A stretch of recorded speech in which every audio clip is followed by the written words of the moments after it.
औलाद को माँ बाप पर उधर जो खर्च करते हैं, इसमें कॉपी पे लिख ले कि आज अब्बू की दवाई इतने की आई, आज अब्बू का केला इतने का आया, आज अम्मी का दवाई इतने की आई, अम्मी का चश्मा सही कराया था वो इतने का था। थोड़ा बना ले हिसाब किताब और फिर इंतजार करे दोनों के रुखसत होने का, फिर कॉपी निकाले कि भाई मैंने टोटल जो है ना माँ बाप पर इतना खर्च किया है, तो भाई बहनों को बोले मेरे को भी थोड़ा पैसे वापस करो, अरे मैंने खर्च किया इतना। तो ऐसे ये हिसाब किताब सही है? अम्मी ने जो तेरे को पेट में रखने के झटके खाए ना, सारी दुनिया की दौलत भी उसका बदल नहीं हो सकती। एक शख्स ने 6 गालिबन बारगाह साथ मर्ज किया ना, 7 मरतबा मैंने बारगाह साथ मर्ज की कि मैंने अपनी सख्त गर्मियों में तपते हुए पत्थरों पर मैंने अपनी माँ को कंधे पर उठाकर 7 हज करवाए हैं। क्या मैं माँ के हुकूक जो है वो अदा कर चुका? तो इरशाद फरमाया कि ये जो तूने किया ना, शायद तेरी माँ ने तुझे पेट में था और जो झटके बर्दाश्त किए ना, उनमें से शायद किसी एक झटके का बदला हो सके। और ये मैं तो ये नई बात है, मेरे लिए नई बात है यार। माँ बाप पर खर्च करे, ये वसूल करे या इसको लिख के तो यार, माँ ने जो तुझे दूध पिलाया था ये पता कहीं बिकता है, सोने के तौल पे भी बिकता ही है माँ का दूध। माँ ने अपना खून पिघला के तुझे पिलाया, और माँ जब तू रात को सोता था तेरी गंदगी साफ करती थी, और मतलब तेरा बिस्तर धोकर ठंडे पर खुद सोना और तुझे गर्म पे सुलाना, और जो तेरी खिदमत माँ ने की और जो बाप ने की खिदमत, उन्होंने नहीं लिखा। और यार ये वही से लिख रहा है, ये दिया और मैंने माँ बाप को दिया, और तरके में वसूल करने का भी ये कह रहा है कि मैंने तो मर्जुल मौत में जो खर्चा किया वो भी लेके रहूंगा। असल में ये दूसरे जो भाई बहन होते हैं उनको टोंट करने के लिए भी बाज़ औक़ात इस तरह करते हैं कि भाई तुम सारी ज़िंदगी जो है ना वो मैं खिदमत करता रहा, और तुम जो है वो जब जिंदा थे तो तुम आते ही नहीं थे, खिदमत करते नहीं थे, अब विरासत का वक्त आया तो सारे के सारे तुम लेने के लिए बराबर का हिस्सा पहुंच गए। तो इस सवाल जी, वो जो भाई बहन पहुंचे हैं अगर इंतकाल के वक्त फिर तरका लेने के लिए, तो उनको शरीयत ने इस बात के लिए गुंजाइश दी है। लेकिन अब ऐसे माहौल में भी अगर कोई बेटा निकाले कि तुमने तो खिदमत नहीं की, आज आए हो तरका लेने के लिए, देखो मैंने अपने अम्मी अबू पर इतना खर्चा किया, तो उसको क्या ये ऐसे मौके पर भी अपनी खिदमत बताना या जताना मुनासिब रहेगा? मुनासिब भी नहीं होता, बाद में भी मुनासिब नहीं होता। असल में आमतौर पे ऐन उस वक्त तो नहीं होता, होता तो बाद में ही है जब इस तरह के मामलात खड़े होते हैं। लेकिन साथ ही साथ ये भी इरशाद फरमाएं कि एक बेटा एक बेटी जो है वो माँ बाप की या माँ बाप में से किसी एक की खिदमत कर रही है, तो उसे देखते हैं वो खिदमत कर रहा है, तो फिर उसके बाद वो बिल्कुल बेपरवाह हो जाते हैं। तो ऐसों के लिए आप क्या इरशाद फरमाएं? ये भी ज़रा गलती है कि एक बच्चा या बच्ची शौक से खिदमत कर रहे हैं, या जज्बा है कि मेरी माँ है मेरा बाप है, तो दूसरों को इससे मतलब पीछे हट जाना क्या भले करती है ना, बेफिक्र है। नहीं, सबको मिलकर खिदमत करनी चाहिए, और ये सवाब कमाने का मौका है, और माँ बाप की खिदमत करके जन्नत सबको हासिल कर लेनी चाहिए। खासकर ये आखिरी दिनों में जब अंदाजा हो जाता है कि अब ये मतलब शायद बचेंगे नहीं, उस वक्त तो बिल्कुल सारी मसरूफियात छोड़कर माँ बाप की खिदमत में लगकर किसी तरह भी जन्नत हासिल कर लेनी चाहिए। माँ बाप की खिदमत का सिला जन्नत है। कल आपने कितनी प्यारी बात बताई थी कि वो बेटा अपने वालिद को लेकर मक्के चला गया ना, बहुत मजा आया। क्या हैरत अंगेज वाक़या है। इतने ऐसे कल ही सुना है तुम्हें? कल ही बताया था मैंने, अम्मी ने सुना था कल, वाकया सुना है आप मेरा ख्याल को। हाँ, वो नए भी होंगे, कुछ रात को सुनाया था ना। मेरे मतलब हमारे दोस्त थे इस्माइल भाई, उनके वालिद साहब सख्त बीमार हो गए, बिल्कुल यानी कि वो एंड वाली बीमारी थी, ज़ईफ़ी। और तो मैंने उनसे अर्ज कर दिया कि बारगाह रिसालत में सलाम अर्ज करना, इनके वालिद साहब को कह दिया मुंह करीब करके। तो साईं भाई करीब थे, बोला भी है गए अब नहीं बचेंगे।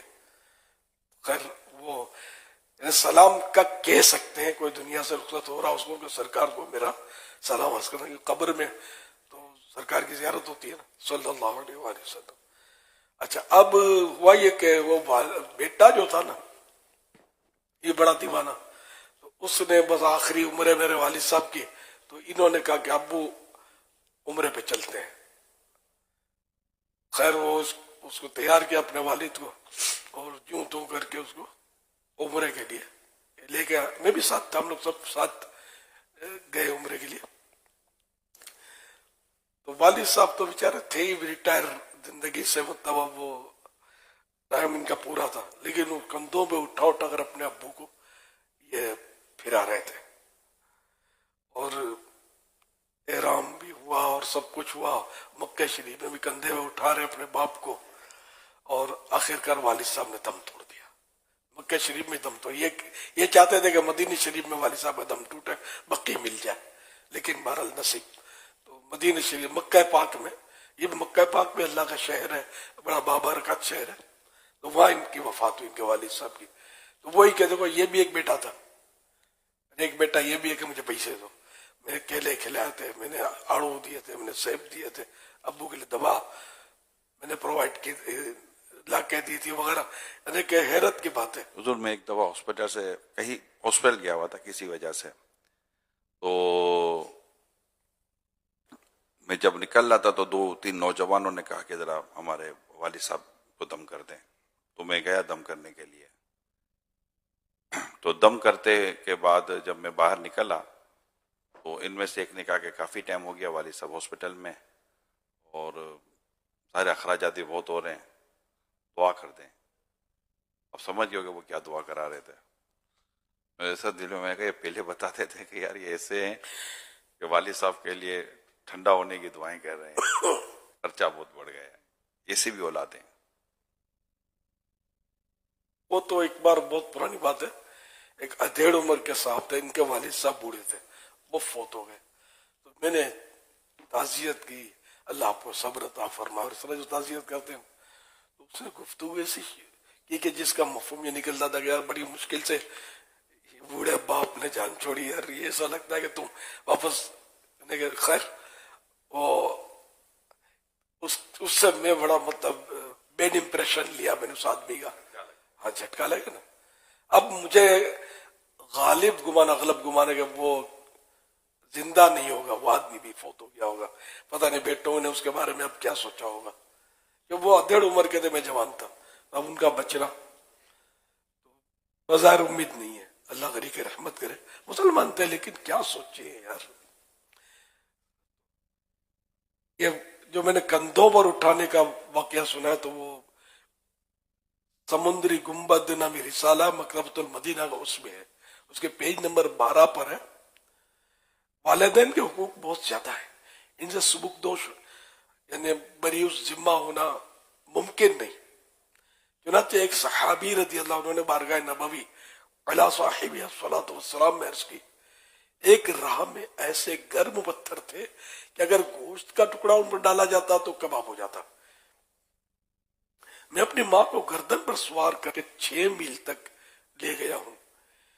क्या मैं माँ के हुकूक से फारिग हो गया हूं? सरकार नामदार सल्लल्लाहु अलैहि वसल्लम ने फरमाया, तेरे पैदा होने में दर्द के जिस कदर झटके उसने उठाए, ने तेरी माँ ने उठाए हैं, शायद ये उनमें से एक झटके का बदला हो सके। हवाला अल-मुअजम अस-सगीर लित-तबरानी, जिल्द अव्वल, पेज नंबर 92, हदीस नंबर 256। यानी एक झटके का बदला हो सके, वो भी शायद, कंफर्म के अल्फाज नहीं है, शायद। अच्छा, वो मैं तवाफ का और ये गलत फहमी हो गई थी, या दूसरी भी एक रिवायत इस तरह की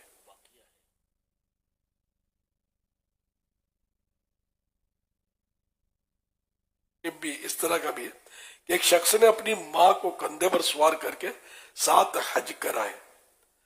7वें हज पर ख्याल आया कि शायद मैंने माँ का हक अदा कर दिया।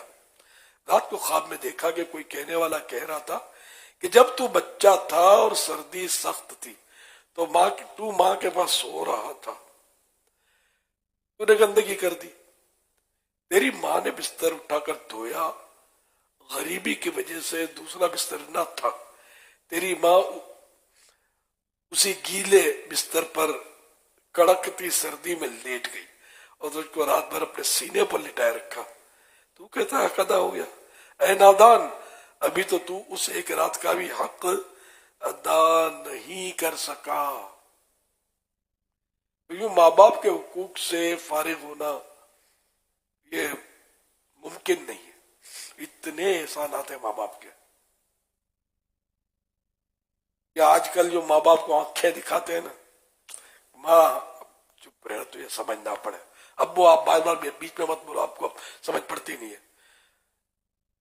माँ बाप को सब समझ पड़ती थी। तुझे मतलब जिस तरह पाला पोसा, बाप ने उंगली पकड़ के चलना सिखाया, अब बाप को समझ नहीं पड़ती, बुढ़ा हो गया है, मतलब सठिया गया है।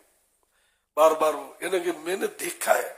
एक बार एक जगह था मैं, तो वालिद साहब बाकी वो बूढ़े और मरीज थे, तो कुछ बोलते तो इनका बेटा मैं ऐसा एक दो बार देख गया करते थे कि इसको बताओ मत। ये वो बुढ़ापे में लूज टॉकिंग हो जाती है बाजू का, इसका इनकार नहीं है, लेकिन मुझे बहरहाल वो अजीब सा लगा। इसमें वालिद साहब के दिल पर क्या गुजरती होगी, इसे चोट लगती होगी। आज मैं इस नेज पर पहुंच गया हूं कि मुझे बोलना भी नहीं आता, तो बेटा बार बार मेरी लगाम खींचता रहता है। बड़ा नाजुक दौर आ गया है। अब बाप अगर लूज टॉकिंग कर रहा है और कोई गुनाह भरी गुफ्तगू या कोई घर की पोल नहीं खोल रहा जो नहीं खोलनी चाहिए, बाजार में नहीं आनी चाहिए, वो तो अलग बात है। लेकिन बात तो यूं कर रहा तो हर वक्त लूज टॉकिंग को बाप ऐसा क्रेक भी नहीं था, यूं नॉर्मल था, बड़ी अक्ल की बातें करता था और बिल्कुल भी यानी कि उसमें ऐसे आसार नहीं थे कि उसका जहन जो है ना वो काम नहीं कर रहा। सेट थे वालिद साहब, लेकिन बेटे की आदत होगी, यूं यूं करते रहते थे। अब वो बेवकूफ मतलब कि मैं मेहमान जो हूँ वो देख लेता हूँ यूं करते, फिर भी तो अक्लमंद बाप था या बेटा था? फैसला आप पे छोड़ा। सल्लल्लाहु अलैहि हबीब सल्लल्लाहु अलैहि मुहम्मद।